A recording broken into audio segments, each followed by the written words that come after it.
गुरु बिना माला फेरते और गुरु बिना देते दान, गुरु बिना सब निष्फल है कहते वेद पुराण।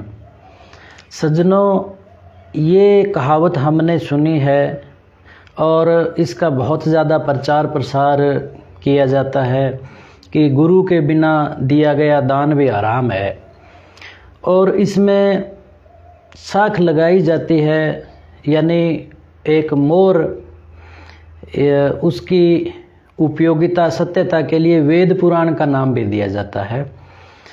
पर वेदों में ऐसा कुछ नहीं लिखा हुआ।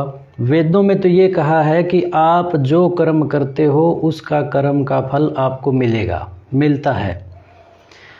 अब अगर गुरु के बिना कर्म का फल ना मिलता हो तो फिर कोई पाप कर्म करता है और उसका गुरु नहीं किया हुआ तो क्या उसको पाप का फल नहीं मिलेगा, निष्फल हो जाएगा। अगर इस कहावत को सही माने कि गुरु के बिना दान और जप व्यर्थ हैं, तो फिर गुरु के बिना तो कोई कर्म करो वो सारे ही कोई निष्फल ही होंगे।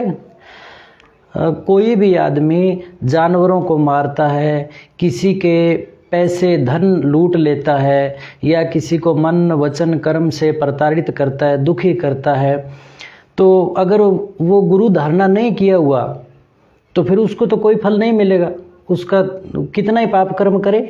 क्यों? क्योंकि ये लोग कह रहे हैं ना कि गुरु के बिना है जो सारे कर्म निष्फल हैं। अब जब इस बात पे आते हैं, मेरे से किसी ने प्रश्न किया कि क्या ये सत्य है कि गुरु के बिना पुण्य धर्म कर्म जप ये सब असफल है? तो सज्जनों, ऐसी नहीं है बात। अब मैंने उसी से पूछा कि कोई किसी से पैसे लूट लेता है, किसी को दुखी कर देता है, किसी की जान ले लेता है और गुरु नहीं किया हुआ, क्या वो उसको कर्मों का फल नहीं मिलेगा? तो उसने सहज ही कहा हाँ मिलेगा। तो फिर मैंने कहा कि अगर आप सत्कर्म करते हो, जप करते हो, दान करते हो, तो क्या आपको कर्मों का फल नहीं मिलेगा? मिलेगा।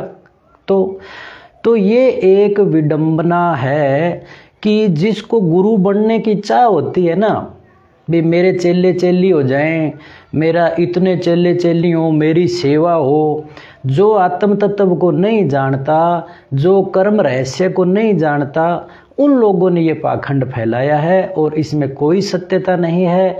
जैसा कर्म करोगे वैसा फल भुगतोगे। अब इसके अंदर हम ये नहीं कह रहे कि गुरु की कोई आवश्यकता नहीं है या हम कोई गुरु की निंदा कर रहे हों, नहीं। गुरु के पास जाने से गुरु धारण कर, वैसे तो कोई किसी को जिससे ज्ञान हो जाता है वो स्वतः गुरु बन जाता है।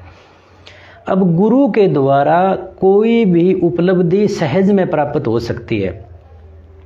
एक दुनियावी उदाहरण है कि कोई व्यक्ति वैज्ञानिक बनना चाहे और रॉकेट बनाना चाहे, तो उस व्यक्ति को जो अब तक रॉकेट बना है, जो फाइटर जेट बने हैं, उसकी जानकारी गुरु से हासिल करना जरूरी है। क्योंकि वो बिना गुरु के अगर रॉकेट बनाना चाहेगा तो वो उसमें सफल नहीं होगा, क्योंकि वो स्वतः प्रयास करता करता अपनी ज़िंदगी के 100 वर्ष पूरे कर लेगा और वो शायद हवाई जहाज़ तक ही पहुंचेगा, रॉकेट नहीं बना पाएगा।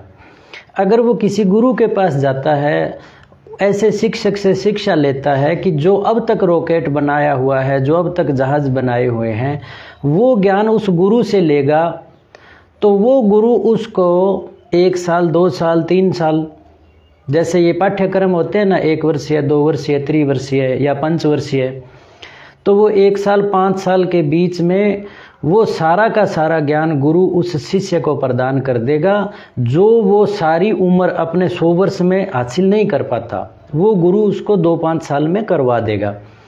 ये गुरु बनाने का फ़ायदा है, ये गुरु की शिक्षा का फ़ायदा है। और अध्यात्म में ही लें तो अध्यात्म के अंदर जो हमारी शंकाएं होती है, तो वो जो तत्वदर्शी गुरु होता है वो हमारी शंकाएं दूर कर देता है।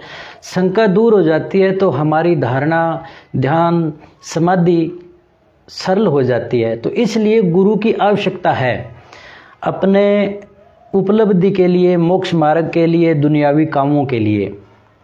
परंतु ये जो सामान्य लोगों को सामान्य कर्म में ऐसी भावना फैलाई गई, ऐसा एक पाखंड फैलाया गया कि गुरु के बिना कोई कर्म करें वो निष्फल है, वो केवल पाखंड है। उसका कोई वेदों में उसका वर्णन नहीं है। मन गढ़ंत जो कुछ बने हैं शास्त्र, या जो तत्व ज्ञान को नहीं जानते, वो चेला चेली बनाने के जो शौकीन हैं, उन्होंने ये पाखंड फैलाया है।